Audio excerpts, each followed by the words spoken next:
The morning began with a tension no one could name, the kind that settles into the air long before anyone understands why. On a dusty Japanese airfield, beneath a sky streaked with silver clouds, a young British exchange pilot named Aaron Hale stood beside his modest BAe Hawk, staring across at the sleek Japanese Mitsubishi F-1 waiting on the opposite ramp. Moments earlier, its pilot had dismissed Aaron with a quiet laugh. Not cruel, but certain. The Hawk, he said, wasn't built to stand a chance against a frontline strike fighter. Aaron pretended to smile, but inside, doubt coiled like a tightening spring. He wanted to prove something not to them, but to himself. Before I tell you what happened next, tell me in the comments where you're watching from.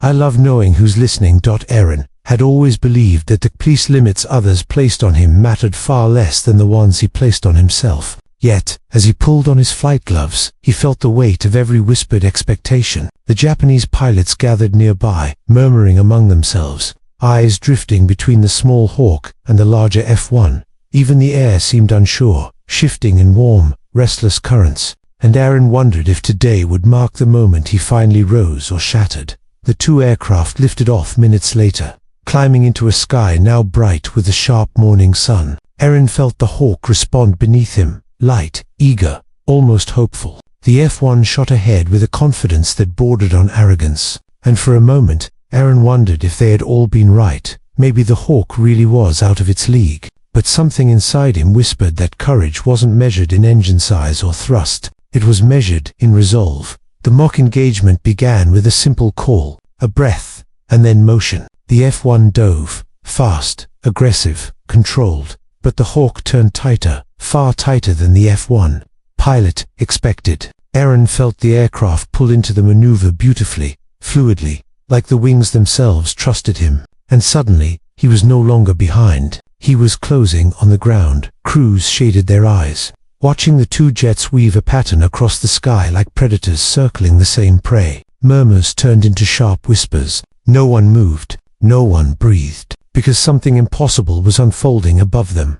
Aaron's heart pounded like a warning drum. He knew the F-1 had the power to break away at any moment, to blast forward with raw speed. But raw speed meant nothing inside a tight turning circle. And the Hawk, his Hawk, was dancing through the air like a feather caught in a storm. Beautiful, unpredictable, relentlessly precise. When Aaron finally slid into the F-1's 6 o'clock position, steady and undeniable, a silence fell over the entire base. Even in the sky, the moment felt sacred, suspended in sunlight and disbelief. The F-1 pilot broke left, then right, trying every escape he knew. But the Hawk stayed with him, unwavering, patient, almost gentle.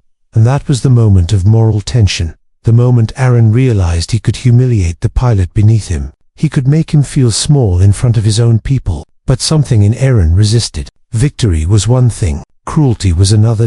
So he eased back, just enough to be clear, just enough to say, I could, but I won't. When they landed, the airfield was silent at first, a silence filled, not with shock anymore, but with awe. Then came the applause, unexpected, warm, honest. Even the F-1 pilot approached, Aaron with humility in his eyes and gratitude in his voice. He bowed deeply, and Aaron bowed back. And in that small exchange, pride gave way to respect, assumptions melted into admiration, and an unlikely friendship began. In the years that followed, the story of that flight spread far beyond the airfield, not because a small jet outmaneuvered a bigger one, but because a young man proved that dignity in victory matters as much as courage in conflict. Because kindness doesn't vanish, it waits, and it finds its way back. And somewhere, in the echoes of that extraordinary day, the sunlight still falls across two aircraft on a quiet ramp, one humble, one proud, just as it did when the world learned that heart,